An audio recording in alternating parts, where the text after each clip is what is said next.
우리 하나님의 말씀 사도행전 4장 1절부터 22절까지입니다.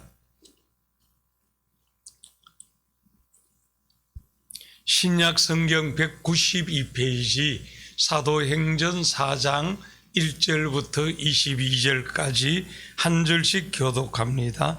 사도들이 백성에게 말할 때에 제사장들과 성전 맡은 자와 사두개인들이 이르러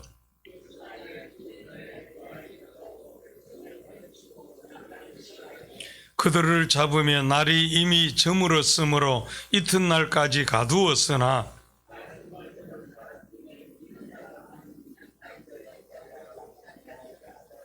이튿날 관리들과 장로들과 서기관들이 예루살렘에 모였는데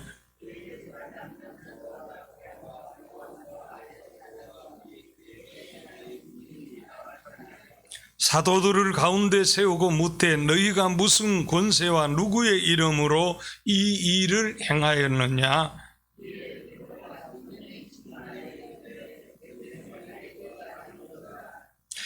만일 병자에게 행한 착한 일에 대하여 이 사람이 어떻게 구원을 받았느냐고 오늘 우리에게 질문한다면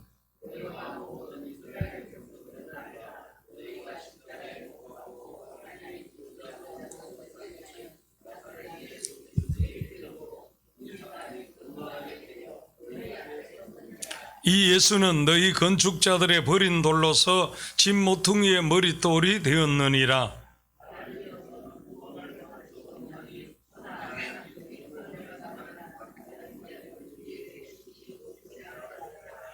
그들이 베드로와 요한이 담대하게 말함을 보고 그들을 본래 학문 없는 범인으로 알았다가 이상히 여기며 또 전에 예수와 함께 있던 줄도 알고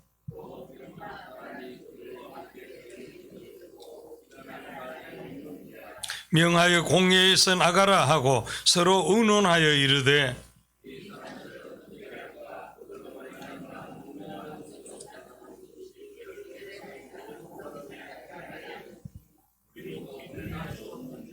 이것이 민간에 더 퍼지지 못하게 그들을 위협하여 이후에는 이 이름으로 아무에게도 말하지 말게 하자 하고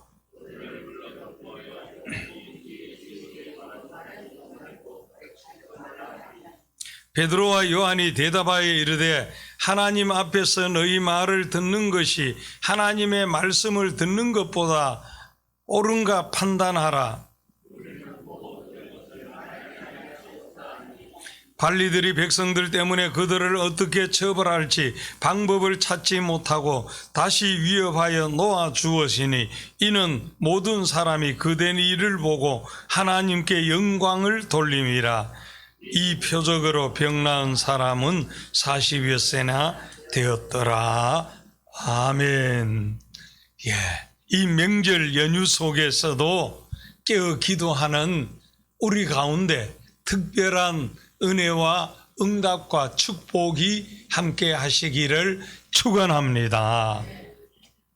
어느 시대이든지 내가 일하면 내가 일할 뿐이지만 내가 기도하면 하나님께서 역사하시기에 기도하면서 나가니 역사가 일어나고 세상이 감당하지 못합니다. 이 본문 초대교회에 세상이 감당하지 못하는 역사들은 바로 기도할 때 일어나는 역사이십니다. 본문에 보면 사탄 마귀가 성도들을 박해하고 이간하고 해도 믿음으로 기도하면서 나가니까 승리하고 계속 역사들이 일어나게 됩니다. 이 시간 성령 충만하여 담대한 베드로 이런 제목으로 은혜를 나누고 기도하고자 합니다. 이 사탄은 마귀는 하나님의 일 잘 되는 것 잘하는 것 못 봐주고 사도들을 공격하고 성도들을 이간하는데 하나님과 교회와 멀어지게 합니다. 우리 1절 한번 읽겠습니다. 사도들이 백성에게 말할 때에 제사장들과 성전 맡은 자와 사두개인들이 이르러, 이 사도들이 복음을 전할 때 계속 3절에 보게 되어지면은 그들을 잡음해 했습니다. 그리고 18절에는 그들을 불러 경고하여 예수의 이름으로 말하지도 말고 가르치지도 말라고 합니다. 그러니 사탄 마귀의 궁극적인 목적은 하나님의 영광을 가리고 복음을 방해하고 하나님의 일을 못하게 하고 안 되게 합니다. 그렇게 하려면 대장격의 지도자들, 사도들을 잡고 위협하고 공격하듯이 교회의 지도자들을 공격합니다.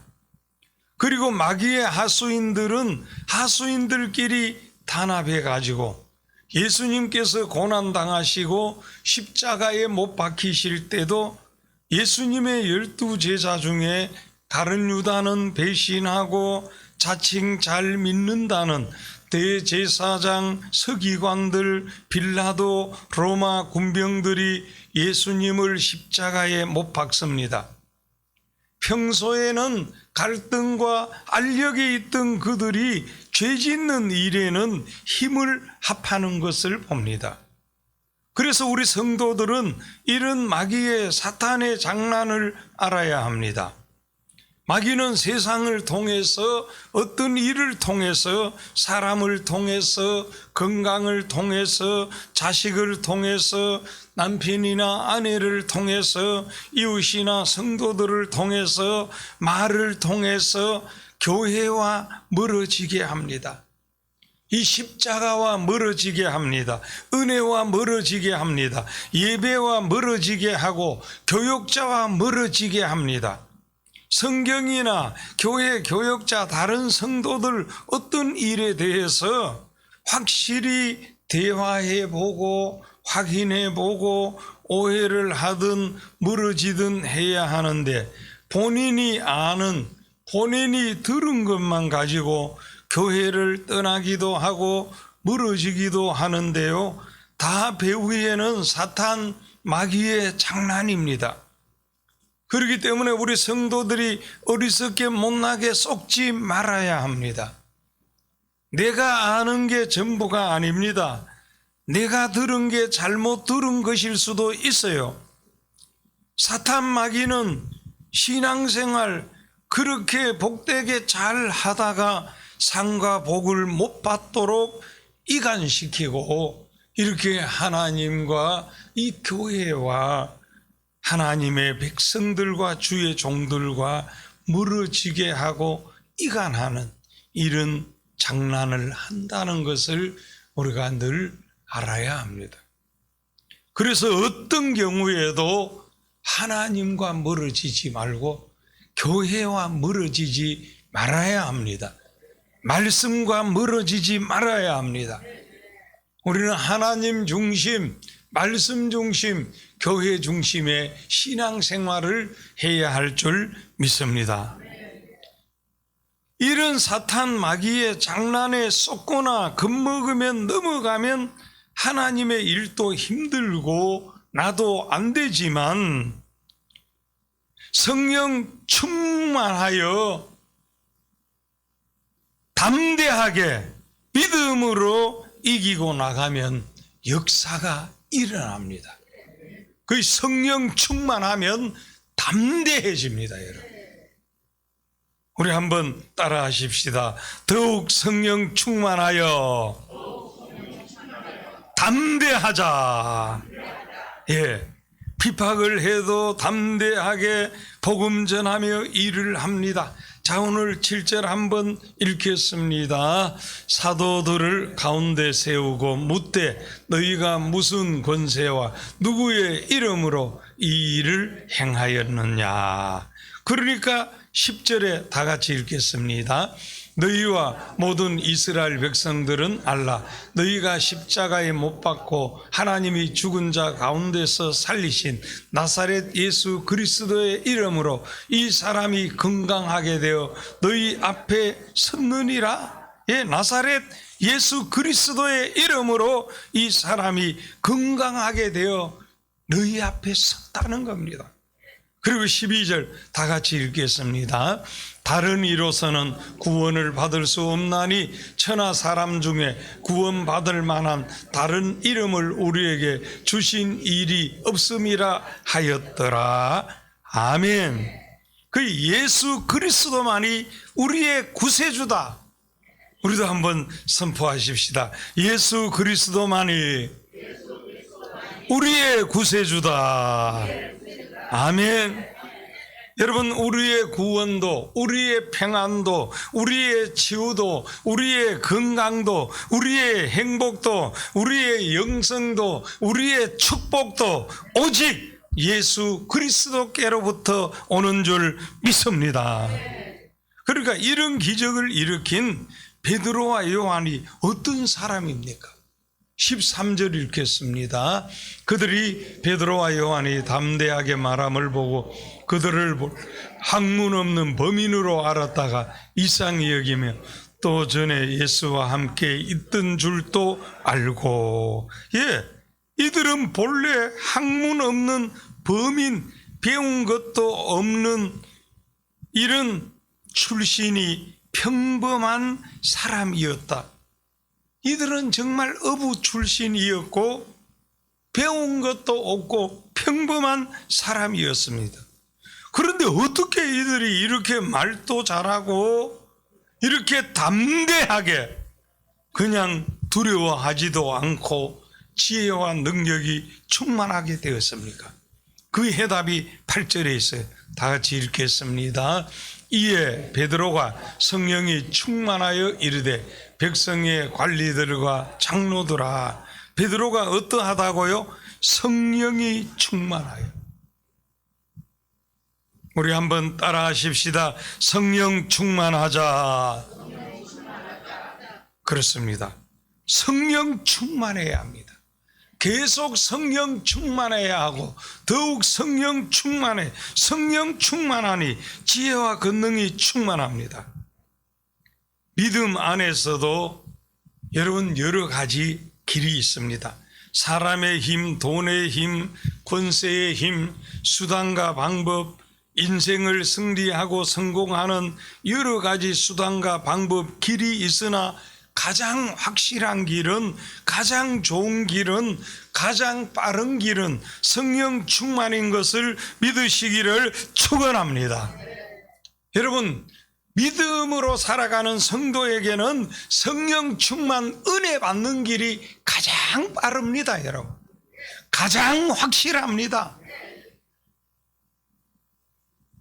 그렇기 때문에 우리가 이렇게 새벽을 깨워 기도하고요, 늘 그냥 삶 속에서도 성령님이 나와 함께 하시는 것을 의식하고 그냥 앉으나 서나 걸으나 타나 그냥 늘 성령님의 은혜를 사모하세요. 그냥 성령 충만 사모하세요.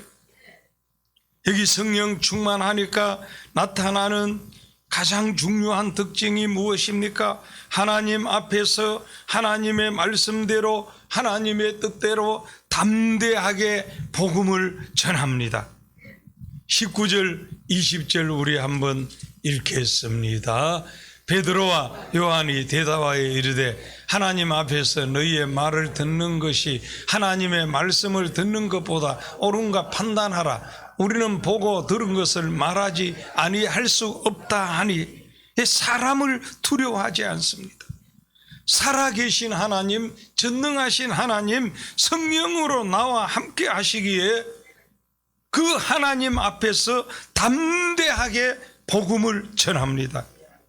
여러분, 성령 충만하면 바로 예수 충만하고 전도, 선교 담대하게 하는 것을 믿으시기를 바랍니다. 그리고 성령 충만하니 하나님께 영광 돌리게 됩니다. 21절 읽겠습니다. 관리들이 백성들 때문에 그들을 어떻게 처벌할지 방법을 찾지 못하고 다시 위협하여 놓아 주었으니 이는 그 모든 사람이 그된 일을 보고 하나님께 영광을 돌림이라. 성령 충만하니까 세상이 감당하지 못합니다. 잡았다가 복음 못 전하게 위협하고 놓아주었으나 두려워하지 않고 담대하게 복음을 전해서 하나님께 영광을 돌립니다. 여러분, 성령 충만하다는 것을 바로 정리해야 합니다. 우리가 내가 성령 충만하다고 그냥, 어떤 분은 말은 많이 하는데, 기도는 많이 하는데, 삶에 보면은 사랑으로 섬기고 전도하는 이 열매가 없어요. 여러분, 성령 충만하면 가장 중요한 것이 이렇게 담대하게 복음을 전하는 거예요. 이것이 특징이에요. 또 성령 충만하니 표적이 나타나게 됩니다. 22절 읽겠습니다. 이 표적으로 병난 사람은 40여세나 되었더라. 나면서부터 안진병이었던 그가 일어나 걷기도 하고 뛰기도 하며 하나님의 은혜, 능력, 축복을 증거하지요. 여러분, 40년 동안 집만 되었던 사람이 하나님의 살아계심을 증거합니다. 그러니 수십 년 안 되던 일도 성령 충만하면 된다는 사실입니다. 오늘 우리에게 이 말씀을 기억하면서 성령 충만하여 담대한 베드로, 성령 충만하여 담대한 사도들, 바로 초대교회에 성령 충만하여 담대히 하나님의 이 복음을 전한 감동적인 모습을 바라보면서 우리도 2022년 성령 충만하여 사람 두려워하지 말고 핍박이나 고난 겁내지 말고 우리가 담대하게 이 복음을 전하면, 기도하고 이 복음을 전하면 하나님께서 영광을 받으시고 사람들에게 막 증거가, 표적이 나타나고 우리는 놀라운 믿음의 사람으로서 하나님의 살아계심을 증거하며 나아가게 될 줄 믿습니다. 이 은혜 함께 하시기를 축원합니다. 축원합니다. 하나님 아버지, 은혜를 감사합니다. 우리가 성령 충만하여 담대하게 하나님의 복음을 전하여 하나님께 영광 돌리고 많은 영혼 구원하게 하옵시고 하나님의 살아계시는 그 증거를 표적으로 나타내기는 우리 믿음의 삶이 되게 해 주시옵소서. 정말 평범한 범인이었으나 성령 충만하니 이렇게 지혜와 능력이 충만하고 수많은 영혼을 구원하고 하나님의 살아계심을 증거하는 이 모습을 바라보면서 오늘 우리도 이런 베드로와 사도들을 닮아가는 신앙과 삶이 되게 해 주시옵소서. 하나님, 설 연휴가 계속되고 있습니다. 은혜를 더해 주시어 오가는 길에 건강, 안전, 코로나로부터도 지켜 주옵시고 하나님께 감사하며 영광 돌리고 효도하고 우애하는 축복의 설날을 보내게 해 주시옵소서. 오늘도 이런 명절의 연휴의 바쁨 속에서도 새벽을 깨어 기도하는 분들에게 본문의 이 놀라운 은혜와 축복으로 함께 해 주시옵소서. 예수님 이름으로 기도하옵나이다. 아멘. 여러분.